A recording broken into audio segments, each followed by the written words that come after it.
Welcome into 49ers Access. My name is Sterling Bennett, and on this Halloween edition of the podcast, we are going to react to the San Francisco 49ers 31-14 victory over the Los Angeles Rams. But first, I do want to wish you all a happy and hopefully a very safe Halloween, whether you're inside watching movies or going out trick-or-treating with the kids or going to parties. Be safe. Have a ton of fun, get all the candy you want, all the sweets, and have a wonderful and happy Halloween. And Halloween for me kicked off early because not only did I get to see Michael Myers, my favorite horror icon among Jason Voorhees and Freddy Krueger, I got to go see Halloween Ends 2 weeks ago. I didn't love it, but what I did love was having my trick-or-treat on Sunday between the Niners and the Rams, because the San Francisco 49ers gave me a big treat and gave them Rams a big trick, because my goodness, did the Niners come back in a big way. But it's not like it all started off that way, but with the win, the Niners are now 8-0 with Kyle Shanahan and Jimmy Garoppolo at the helm in the regular season. They also have swept the Rams for the fourth consecutive season. The Rams now fall to 1-2 in the division, and the Niners are back to 500, and they are 3-0 in the division, and their playoff odds have jumped to 66%. Can someone give me a so-sar? That's right, same old sorry-ass Rams. That's what the chant was on Sunday, and the big question was, where's the Ramily now, right? And among all the mess that was being talked between fans and the fan bases, and whether you're at SoFi Stadium, at Levi's South, as we call it, or on your couch on Twitter, whatever it was, there was a ton of trash talk being dealt out on the field on Sunday, because our favorite Los Angeles Ram, no, not Aaron Donald, because he was invisible on Sunday against the Niners once again, but Jalen Ramsey, he's personally my favorite Los Angeles Ram, simply because of how angry and upset he gets when he loses, and it feels like it's every single time, because, oh wait, it's been pretty close to every single time. And again, week 4 of this season, Debo and Jalen Ramsey exchange words, right? Rams are coming in hot thinking, we got that Super Bowl, we beat you guys in the NFC Championship game, a bunch of crap's being talked, but what does Debo do in week 4? He suns him, and then McGlinchey's talking mess on the field. It just felt like the Niners were just like, oh, you may have beat us once, but we still own you, essentially. Now go to week 10, following the Twitter beef between Debo and Jalen Ramsey, and Debo calling Ramsey salty, and Ramsey trying to play it off like, oh, no, never mind, man, never mind. Like, go to week 10 now, go to Sunday, and what does Jalen Ramsey do? He bumps into the kicker. He comes after Robbie Gould. Like, dude, out of all the people to want to pinpoint or target or even direct your trash talk to, it's a kicker? Like, not the quarterback, not the running backs, not anybody else. You chose a kicker, but Ramsey then pushes Robbie Gould, and there's no flag, which I don't understand how that's the case. But then on the sideline, they cut to Ramsey yelling at his teammates, and you're just like, he is having a mental breakdown. He's fighting with kickers and his own teammates on the sideline. It was awesome to see. But then today, Halloween morning, Jalen Ramsey tweets out on the Niners Victory Monday, tweets out that, and I quote, sometimes the ball don't bounce your way. Literally, F it though, on to the next. Don't switch up now. Paging Jalen Ramsey, like, bring, pick up the phone, Jalen. You lost 31-14. Your offense didn't score in the second half, and the same quarterback who you called trash in 2017 completed 84% of his passes, and you let a running back throw a touchdown against you. I mean, I don't think it's on to the next, don't switch up now. You guys are 1-2 in the division. Your playoff odds have just cratered, and your offense is one-dimensional, and your defense, once again, got sunned by the Niners. So I don't think it's on to the next. Now you got Brady and the Bucks, who albeit haven't been that great. They're not an easy game for the Rams coming up. And now the Niners are 4-4 going into the bye. And the Rams are coming off their bye week. You should have been more prepared. Like, this game, at least from a Rams fan, a Rams reporter, a Rams team member point of view, the Rams should have been able to dominate this game.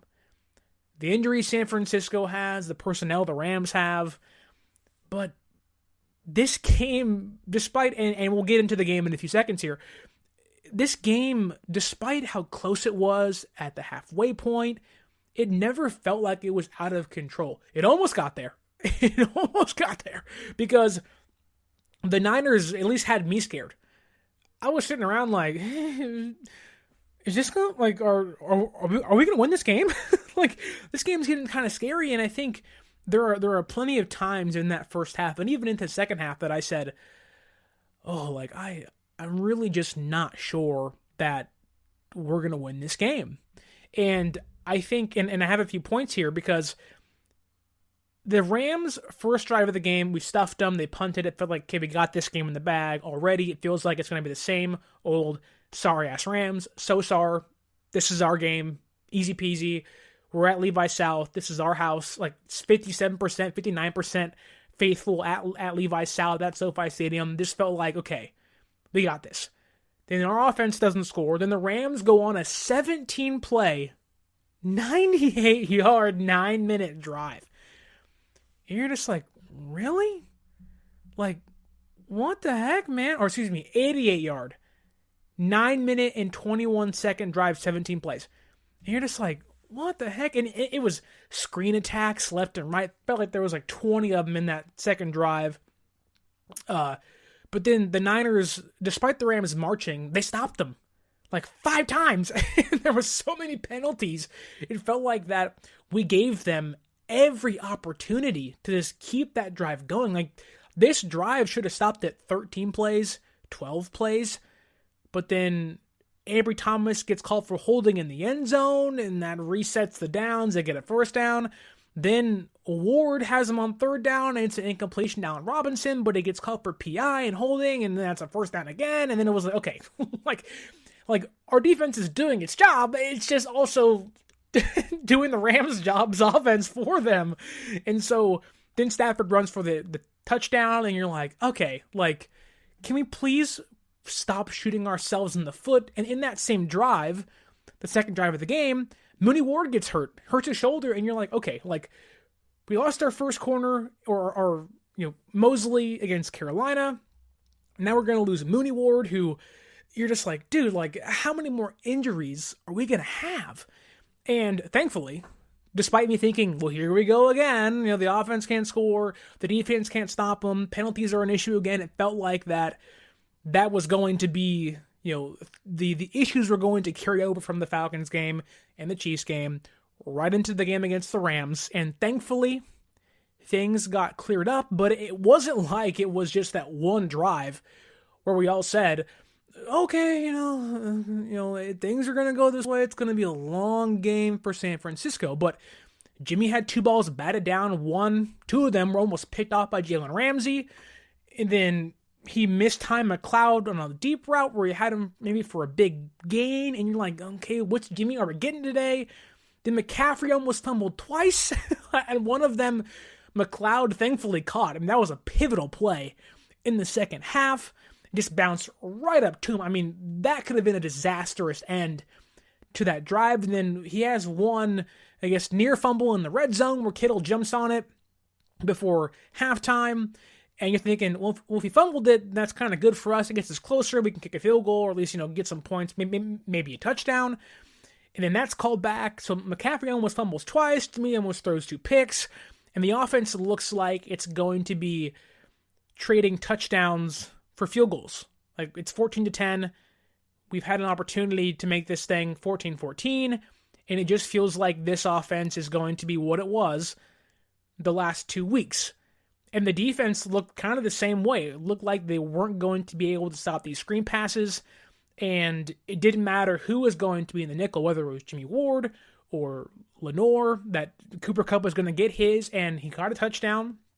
It felt like that maybe, just maybe, that this was going to be a game where San Francisco had maybe been caught off guard, where they're tired, they're hurt, and they're just not playing good football. Then the second half starts, right?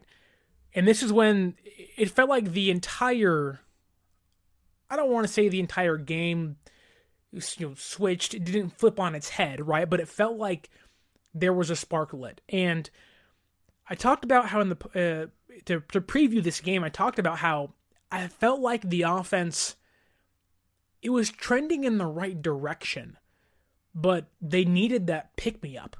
Whether it was a Kittle touchdown or McCaffrey, you're not going to have Debo, right? No Debo. Who's going to step up? Who's going to ignite that fire in the offense? And in that the first drive of the second half, we're thinking, okay, look, it's 14-10. Go down there, go get the lead. Put some points on the board. You can put the Rams, put their back to the wall and retake the lead for the first time in this game, right? Then it's Jimmy almost throws a pick to Ramsey, and then McGlinchey gives up a sack, and you're just like, dude, like, this team just does not have it. Like, every single play, something's going wrong. Whether it's the play calling, the quarterback, the offensive line, the receivers dropping passes, it just felt like that everything that's been going on this year was going to continue on Sunday against the Rams, and maybe to a lesser extent, but to an extent, it felt like that was still happening, where there was just never this come-together moment for San Francisco, and then, boom. You thought it was McCaffrey's first touchdown, the passing one, which, I mean, my goodness, what a great play call, what great execution by McCaffrey and Ayuk on the play, but then, boom, it wasn't that touchdown. It was the second touchdown of McCaffrey's. As soon as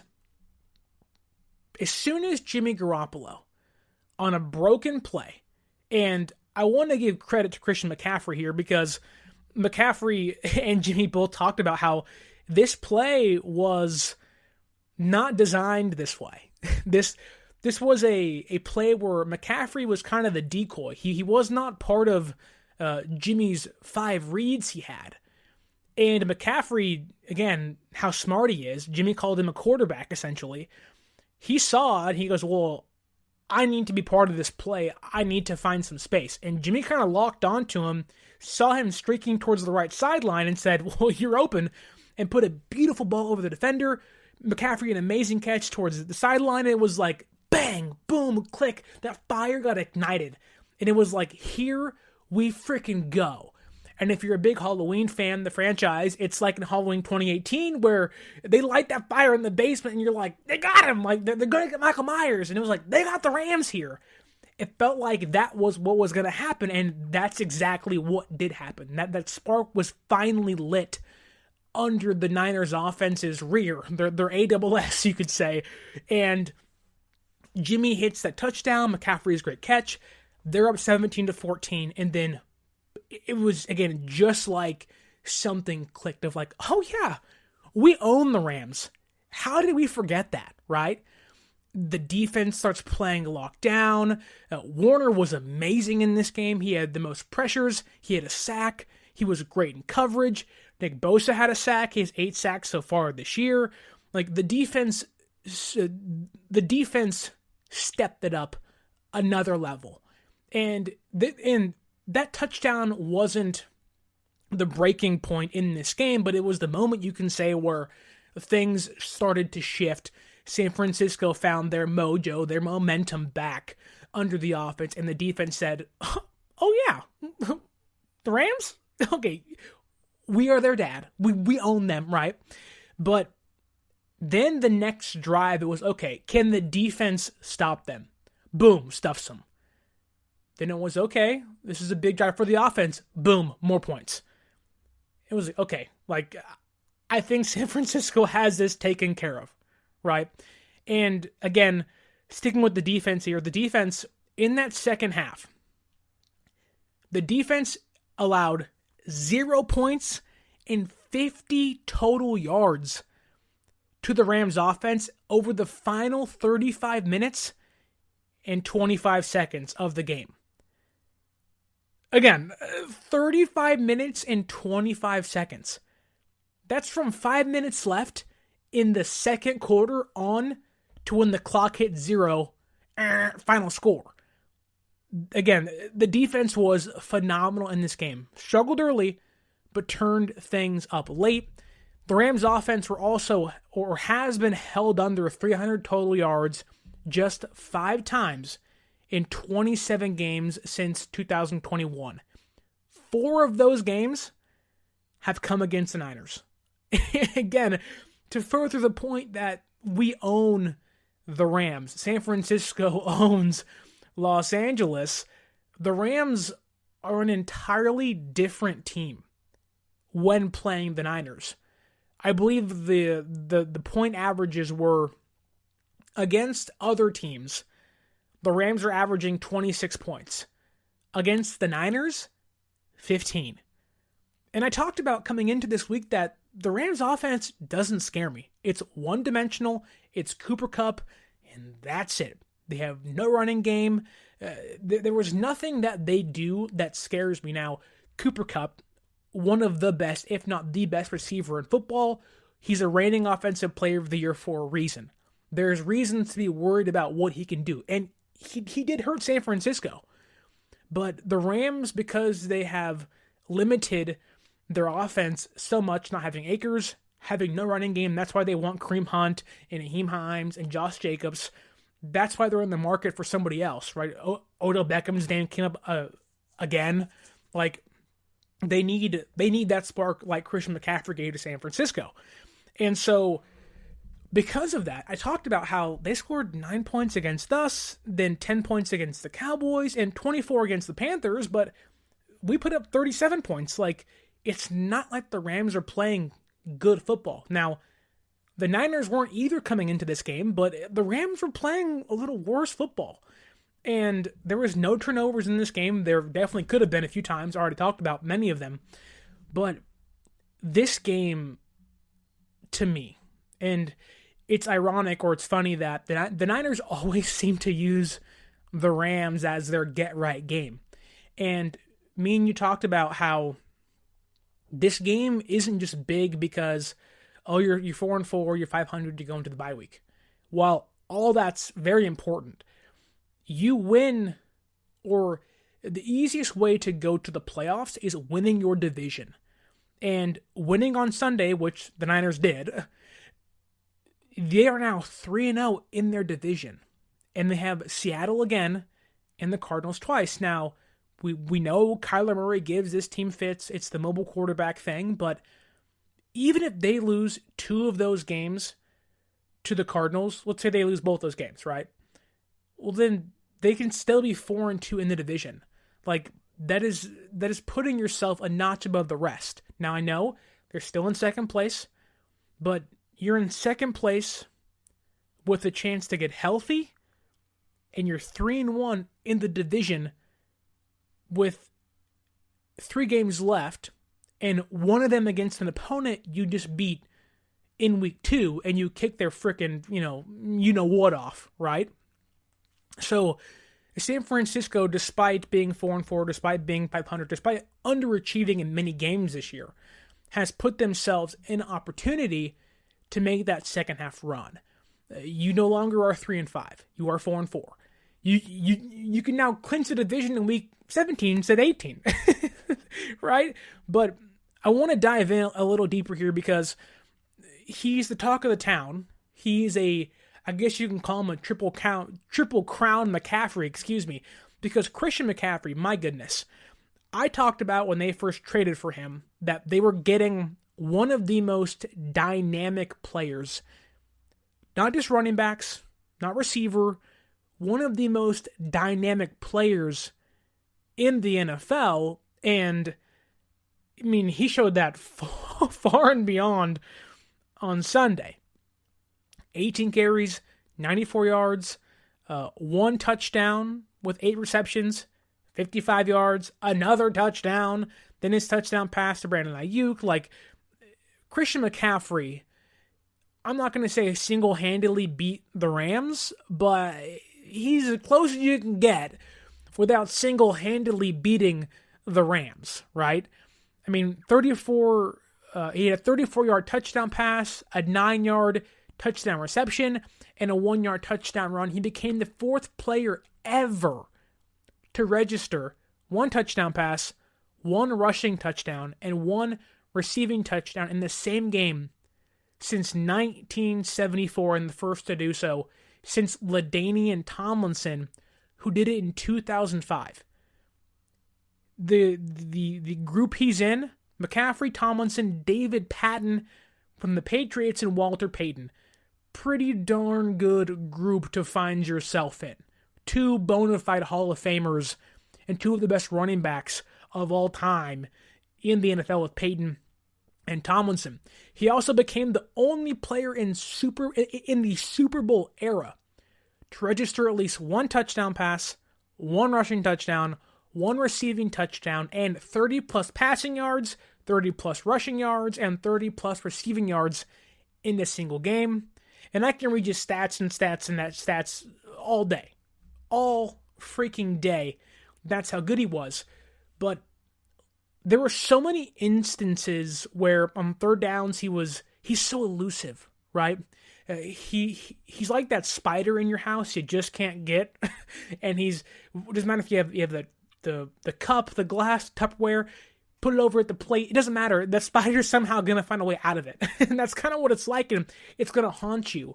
We're like, where's the spider at? Oh my goodness. Like, I'm scared. Where's the spider at? That's what it was like for the Rams defense. It was like, where's Christian McCaffrey? And that's what it was like on Sunday for the Rams. Like, they could not stop him at all. Now, again, he almost had 2 fumbles, but forget all that stuff for a second. Like, he had 3 touchdown passes. This may have been, it's not a debut, but this, in my opinion, is one of the best offensive performance in recent history, if not of all time, for the Niners, right? My mind goes back to Jeff Wilson Jr.'s 4 touchdowns against the Patriots in 2020, Deebo Samuel last year against the Rams, Week 18, touchdown pass, catches a touchdown. Like, there are plenty in Niner history. Emmanuel Sanders in 2019, passing touchdown, and receiving touchdown. Like, there are plenty of those in Niner history. But it's funny because we've seen this play, to my knowledge, 3 times under Kyle Shanahan, the receiver, the running back touchdown pass. And Deebo did it last year against the Rams, and Emmanuel Sanders did it against the Saints, and every single time it's worked. Like, I don't know why, and I get it, it's a trick play. You don't want to use it too much, but of all the crap Shanahan got, I mean, he was in his bag. I mean, Kyle Shanahan heard all the talk of he's not good in second halves, and he said, fine, I'll put up 21 points. Okay, is that good enough for you? I will put up 21 points in the second half and get the offense 31 points in this game. Like, it's like he heard the criticism and said, I am so tired of that. Let me dig into my bag of tricks and find something. Boom, McCaffrey touchdown pass. Again, broken play, Jimmy's touchdown pass. And I don't want to get away from McCaffrey too much here, but can we talk for 1 second, just a little bit? We're going to have this AA meeting, the Alcoholics Anonymous. We're going to call it the JA meetings, the Jimmy Anonymous, right? Jimmy Garoppolo was pretty freaking good on Sunday. I could argue that maybe despite that Saints game in 2019, and maybe the Cardinals game on Halloween night, ironically, this may have been the most efficient and effective Jimmy Garoppolo we've seen in a long time. And I talked about, and I was pounding the freaking table, that he is not the reason they lost against the Chiefs. Made some mistakes, I get that. Pick at the red zone, can't happen, shouldn't happen, can't do that.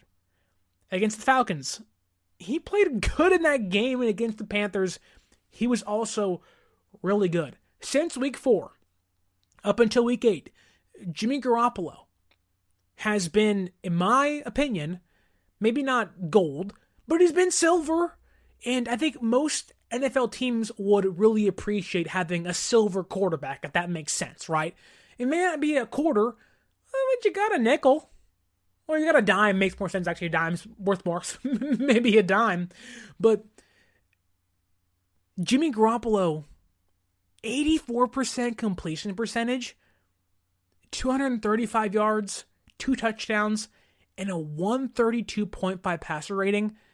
How can you not leave this game? And in my opinion, how can you not leave the last 4 weeks saying, we are getting good Jimmy Garoppolo? This is his stretch. We cannot waste it. I talked about it in the Falcons game. We're getting good Jimmy. We are wasting good Jimmy Garoppolo performances. Now, he ain't the whole team. He ain't the best quarterback. We get that. But 84% comp percentage, the 5th highest in a single game in franchise history. And the highest since Steve Young had an 85.7 comp percentage in 1997. Now, I know there hasn't been too many quarterbacks in Niner history to talk about, right? Since then, Alex Smith, Colin Kaepernick, Tim Rattay, Ken Dorsey, Cody Pickett, Jeff Garcia. There's not been many big ones out there, many amazing ones out there, but for all the crap Jimmy gets, Jimmy has, in my opinion, firmly planted himself as a top 5 Niner quarterback of all time. And in my opinion, maybe number 4, sometimes number 3.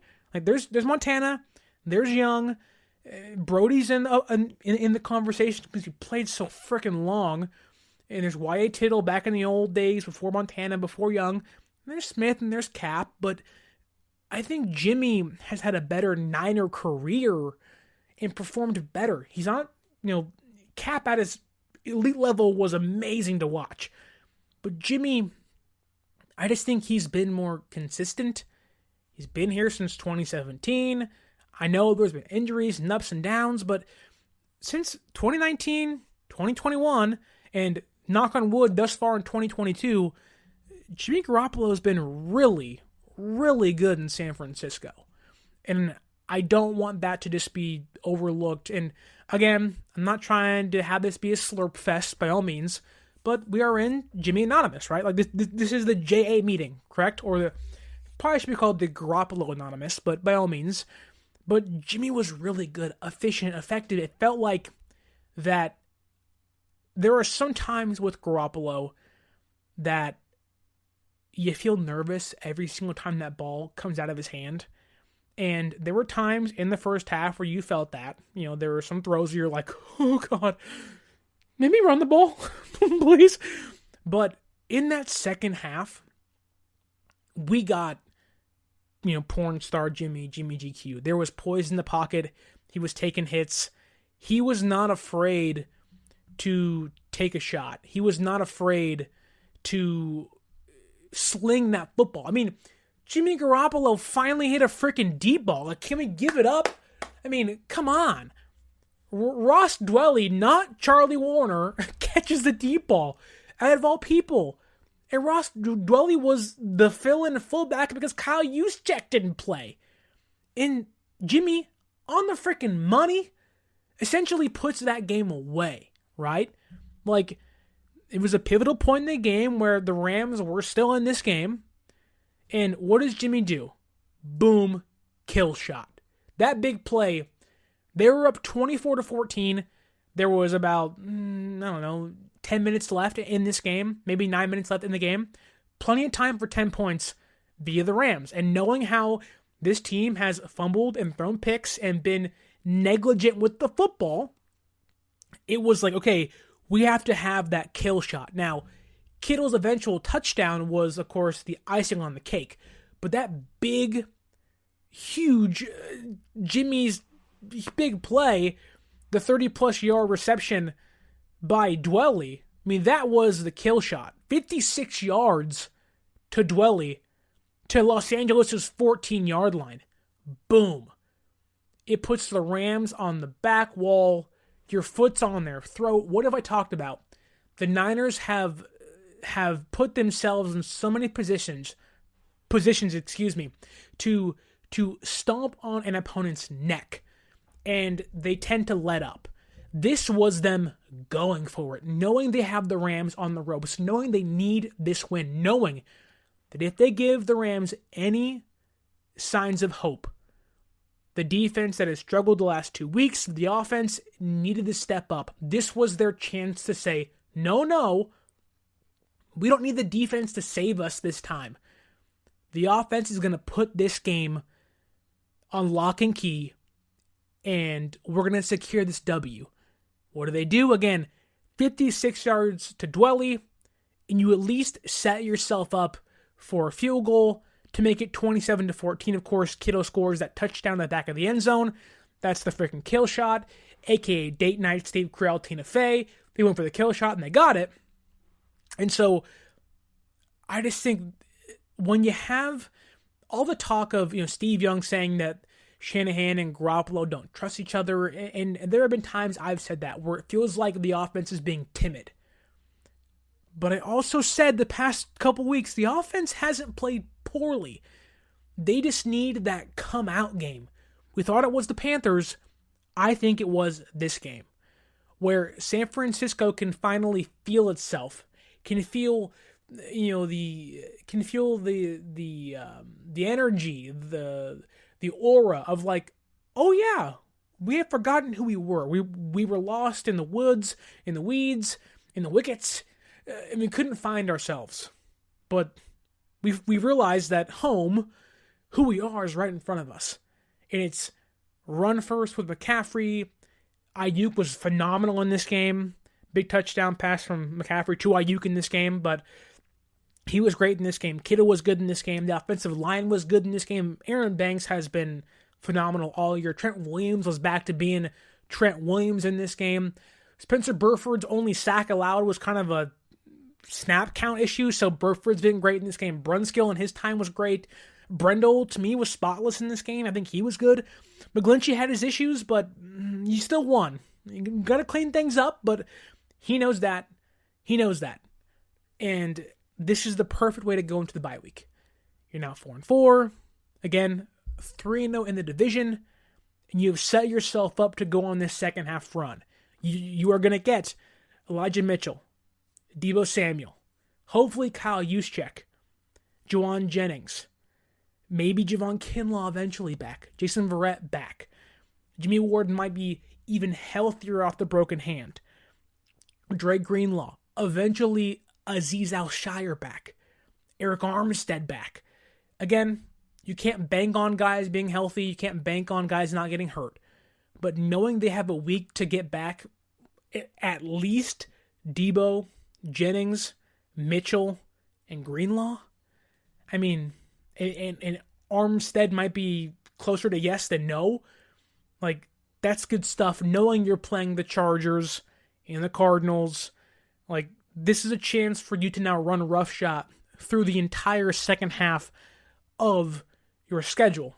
Because, look, this game on Sunday against the Rams, it felt as if, and I've already said it in this podcast, it felt as if San Francisco got rejuvenated.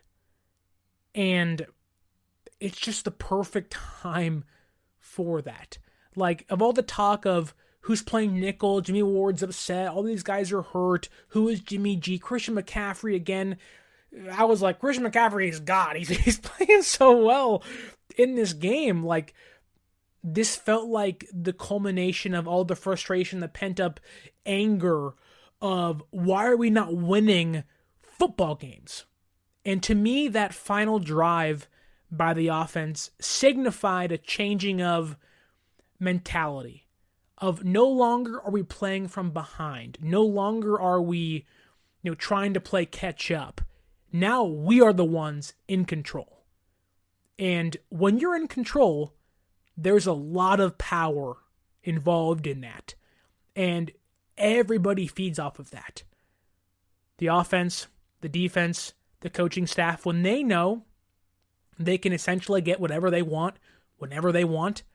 It gives you confidence. It gives you an ego. It gives you a mentality of, I am unstoppable. And again, it's up to the Niners to carry it over, right? It's up to Jimmy and Kyle and DeMeco Ryans and the rest of the offense and Fred Warner and Nick Bosa and the rest of the defense. This can't just be a one-off thing. But it almost feels like that this game in itself almost told the entire story of the Niners this season, where it's a slow and sluggish first half where the defense is playing well enough to keep them in the game, and the offense isn't picking up their end. There's some near turnovers where luck, again, that changing of momentum, that changing of mentality, luck, swings towards San Francisco's favor, and not having McCaffrey's fumbles go to the Rams, and not having Jimmy G's almost picks be interceptions. And now the Niners are putting up 31 points. Like 23 against the Chiefs, 31 against the Rams, 37 against the Panthers. Like, there is a building here. They are still on the incline. They haven't reached the climax yet. And if there is any better time for a bye week, it's week 8. Like in 2019, if I can remember correctly, the bye week was like week 5, week 3. It was really weird where it was like, well, no one's hurt. it's beginning of the season and we're on a bye week now. Like, this is weird. Like, why is it so early? But this is the perfect time where they can get veteran guys back. They can, rest up for that second half run. Again, the Chargers, Cardinals, you got the Buccaneers at home. Like, this is an opportunity and it's tough because, like, look at every win thus far for San Francisco. Bears game, loss. Seahawks, big win. Broncos, upsetting loss. Boom. Rams win. Panthers win. Feeling pretty good, but then you lose Mosley. And you lost Trey Lance in week 2. And it feels like that, there's been, we are 2-2, but we've lost 2 players for a full season. Then it's the Falcons' loss because the defense isn't good and the guys are dropping passes and whatever. Then the Chiefs come in and just smack you right in the face. Guys try to come back to make a statement against the Chiefs and it just doesn't happen. This is the first game all year where someone hasn't gotten hurt. Like Mooney Ward, who was is he okay? Like, is he going to be out for a long time in that second drive by the Rams? He was fine. Like Kyle Shanahan said in the post-game press conference, guys, this is a little weird, but there's no injuries for the first time all year.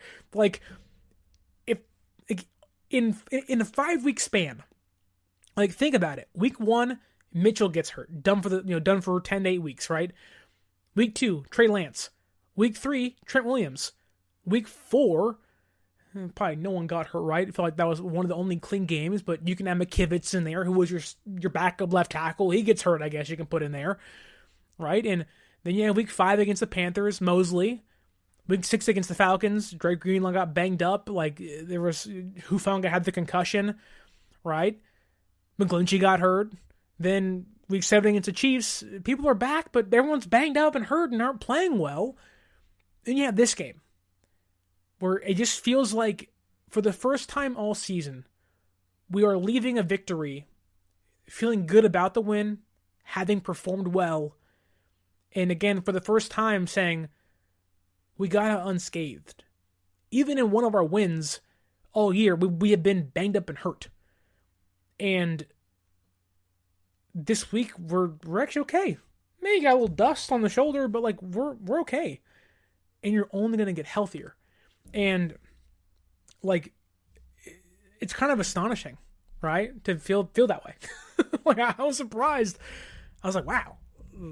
Okay, we actually we can breathe for a week, knowing nobody else is going to get hurt, knowing we're at 500, that's not going to change, and giving Kyle Shanahan and this offense and DeMeco Ryans and that defense that may have rekindled the magic, giving them a week to get healthy and the bye week to prepare for the Chargers, who gave up 37 points or 35 points, whatever it was, to the Seahawks. I mean, there was a time in this this Rams game, where I saw Jeff Wilson was playing fullback. Christian McCaffrey was throwing touchdown passes. And Debo wasn't even playing. Again, Kyle Shanahan was in his bag. It was great play calling. It felt like, and it's easy to say that when everything is going right? You feel like, okay, you're winning, you put up 31 points, everything goes right. But this was one of the few games I can remember where even broken plays were going correctly. Again, McCaffrey's touchdown reception was a broken play, and it went correctly. That doesn't happen much in San Francisco. It feels like Jimmy's forcing passes, or there's, guys are getting stuffed at the line and block was missed, whatever. It's very rare that happens. And it just felt like that they were feeding off each other. Shanahan, Jimmy, the offense. And it felt like that momentum they're going to carry over could be, this is the biggest win of the season by far. By freaking far. Not even close. This is the biggest win of the season, because football, and I've said it plenty of times the past few weeks, it's what have you done for me lately? And for the defense, I can say, well, you played, again, freaking 50 yards in the past 35 minutes and no score. San Francisco scored 24 unanswered points in this game. With Matthew Stafford, keep in mind, I know that we owned them, the Rams, but they are the defending and reigning Super Bowl champions. They didn't put up 51 yards in the second half. They put up 88 yards in one drive. Not even 51 in the second half. Guys like Oren Burks stepped up big time. Again, Brandon Ayuk was great in this game. It's the first time in his entire career Brandon Ayuk has 6+ receptions and 80+ yards in 3 consecutive games. In his past 3 games, 3 touchdowns. 2 against the Falcons, 1 against the Rams. Kittle, the past 3 weeks, touchdown, 80 yards against the Falcons, 80 yards against Chiefs, and he had 39, but he had touchdown. The stars are starting to align for San Francisco. And now it in McCaffrey, now it in Debo, now it in Juszczyk. It just if this team cannot at least, and look, I don't want to get too far ahead of myself. I don't want to start saying, hey, we're going to a Super Bowl. But the McCaffrey move was an all-in move.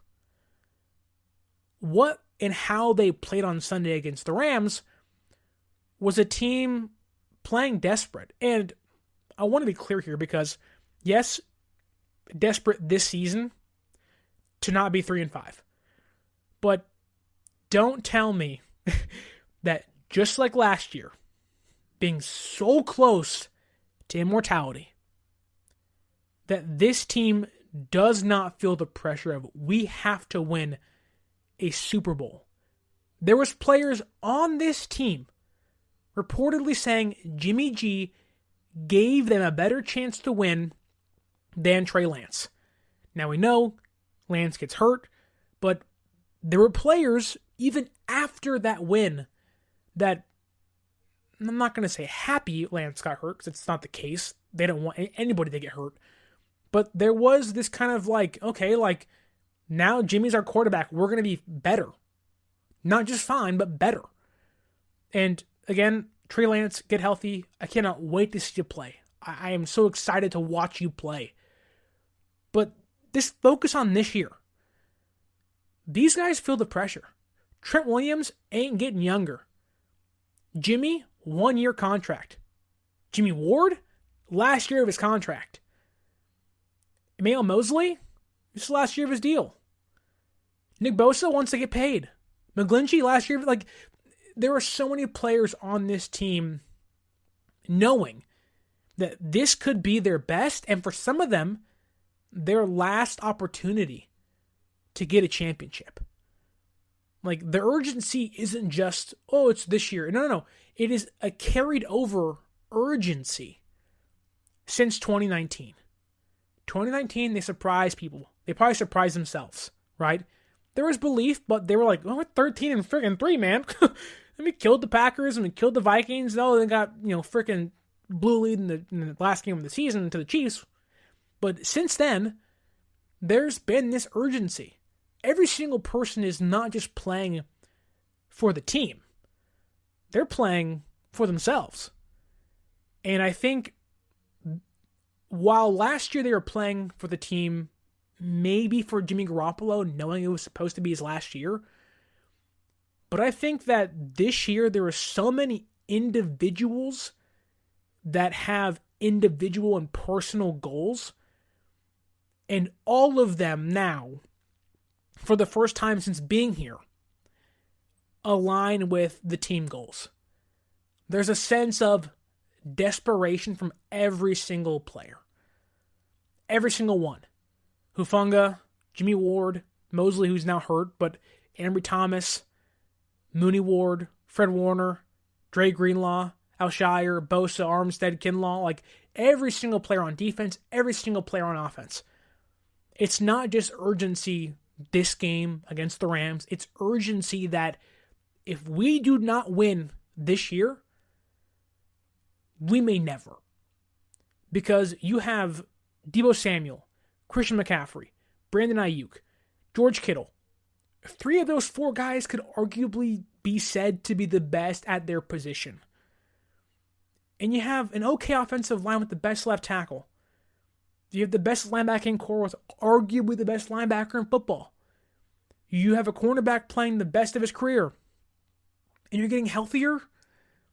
Like, this win against the Rams, to me, it just maybe reiterated or proved to me that this team is willing to go and finally put the kill shot in. That they can actually step on a team's neck. And they hadn't done that all year. Like, there was a certain point this year, I said it on Sunday on 95.7 The Game. I'm not sure if this team has the dog in it. And on Sunday against the Rams, they proved to me either they had it in them the entire time, or they refound that dog in them. Because we hadn't seen it all year. And against the Rams on Sunday, there was that dog once again. That being said, we have the bye week coming up. Trade deadline when this podcast comes out, November 1st. Who is going to get traded? Are the Niners done? I think they are. That being said, if any news breaks, any trades break regarding this Niners team, you are going to want to follow us on social media. Instagram is at 49ers.access. Twitter is at 49ers_access. Again, you are not going to want to miss a thing. Any updates, injuries, any trades, who knows? I don't think so, but who knows? Again, you are going to want to follow us on social media. Also, if you want to go see the Niners play the Los Angeles Chargers, maybe you want to see them play the Cardinals in Mexico City in 3 weeks, use that promo code 49ERSAccess, 49 ERSACCESS at SeatGeek.com. Save yourself $20 off your first purchase, again at SeatGeek.com. Don't forget to leave a like, share, subscribe. Have a happy Halloween. And until next time, my name is Sterling Bennett. This has been the 49er Access Podcast, and stay faithful.